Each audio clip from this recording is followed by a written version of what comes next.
So first మనము electrical vehicles batteries గురించి ఆ టాపిక్ దాకా వెళ్ళే ముందు అసలు వై ఎలక్ట్రికల్ వెహికల్స్ అనేది తెలుసుకుందాం. అడ్వాంటేజెస్ ఏమిటి అనేది. మనకి మెయిన్ ఫస్ట్ అడ్వాంటేజ్ ఏంటిది అంటే పొల్యూషన్, ఎన్విరాన్మెంటల్ పొల్యూషన్ డిక్రీజ్ అవుతుంది. సో మనకి మెయిన్గా ఎన్విరాన్మెంటల్ పొల్యూషన్ అనేది ఇప్పుడున్న వెహికల్స్, డీజిల్ వెహికల్స్ కానీ పెట్రోల్ వెహికల్స్కి ఏముంటుంది, కింద టైల్ పైప్ లైన్లో నుండి మనకి స్మోక్ రిలీజ్ అవుతూ ఉంటుంది. సో మెయిన్గా ఆ టైల్ పైప్ లైన్ అనేది మనకి ఎలక్ట్రికల్ కార్స్లో ఉండదు. ఎందుకంటే ఛార్జింగ్ కూడా మనకి ఫాస్ట్గా అయ్యే బ్యాటరీసే మనకి అందులో యూస్ చేస్తారు.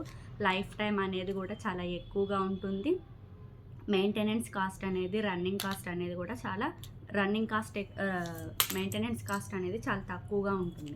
సో అందుకనేసి మనకి ఫ్యూచర్ బెనిఫిట్స్, మనకి ఎయిర్ అనేది ఫ్రెష్ ఎయిర్ ఉండాలి, పొల్యూషన్ ఎక్కువగా ఉండకూడదు అంటే మనం ఎలక్ట్రికల్ వెహికల్స్ అనేది చూస్ చేసుకోవడం చాలా బెటర్ థింగ్. ఇక ఫ్యూచర్లో మనకు అన్నీ ఎలక్ట్రికల్ అయిపోతుంది కాబట్టి ఫ్లాట్స్ కొనుక్కున్నా మనకున్న పార్కింగ్ దాంట్లో ఛార్జింగ్ కోసం ఒక ఎలక్ట్రిక్ పాయింట్ అనేది పెట్టుకోవడం చాలా ఇంపార్టెంట్.